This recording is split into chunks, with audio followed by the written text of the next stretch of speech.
I always believed betrayal was something that happened to other people, something you'd only hear about in stories or see in movies. But life has a cruel way of showing you just how real it can get. It all began 2 weeks before my birthday. My wife, Clara, had been acting strangely, locking her phone, whispering in late-night calls, and rushing out of the room whenever I entered. I told myself it was work stress. She was an event planner, and her schedule was often chaotic.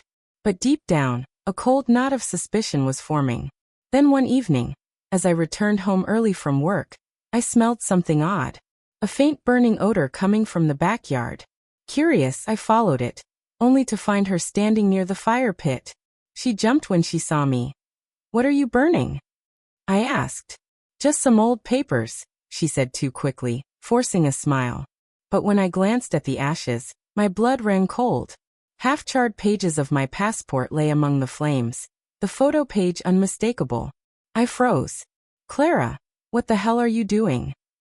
Her face went pale, then hardened. "You weren't supposed to see that." My chest tightened. "Why would you burn my passport?" She hesitated, then sighed. "Because you weren't supposed to come with me." "With you? To where?" She looked me dead in the eyes and said the words that shattered everything I thought I knew about my marriage. "To Greece. With Daniel." Daniel.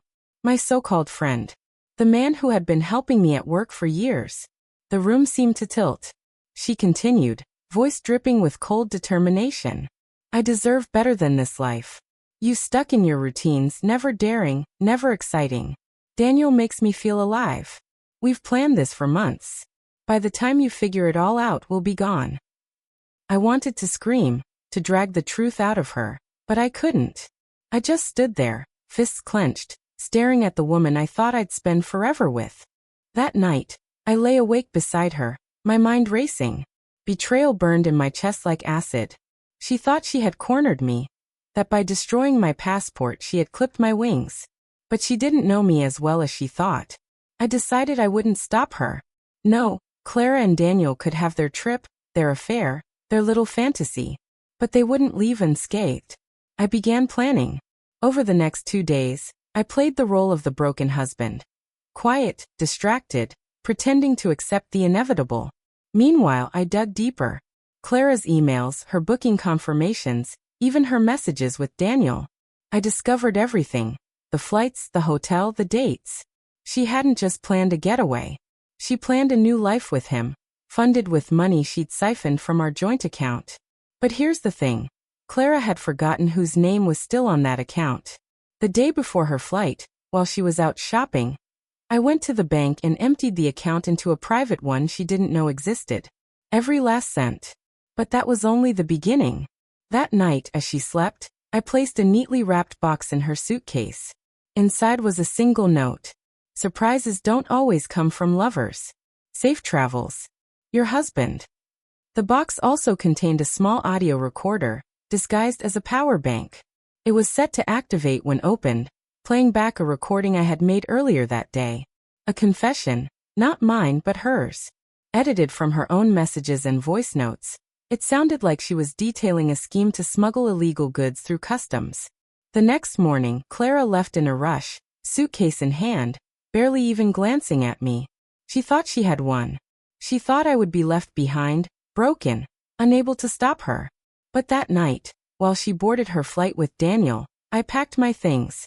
Not in sadness, not in defeat, but with grim satisfaction. Because I knew what was about to happen. Hours later, my phone buzzed. It was a frantic message from an unknown number. Clara's number. "How could you? They stopped us at security. Daniel is furious. Customs took the box. They think I'm involved in something illegal. You ruined everything." I stared at the screen, heart steady, pulse calm. For the first time in weeks, I felt alive. I typed one final message back. "No, Clara. You ruined everything. Enjoy explaining yourself." Then I blocked her. The house was quiet that night as I poured myself a drink. The silence no longer felt heavy. It felt liberating. I had lost a wife, yes. But in return, I had gained something far greater. Freedom, and the satisfaction of knowing she would never forget the surprise I left behind. And as for me, I already had a new passport in process, new plans forming. This time, I'd be traveling alone. But unlike Clara, I wasn't running from something. I was running toward something. A new life. A better life. A life where betrayal had no place.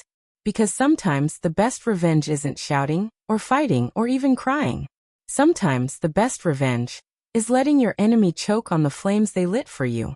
And as I took my first sip of whiskey, I realized the fire she started didn't destroy me. It set me free.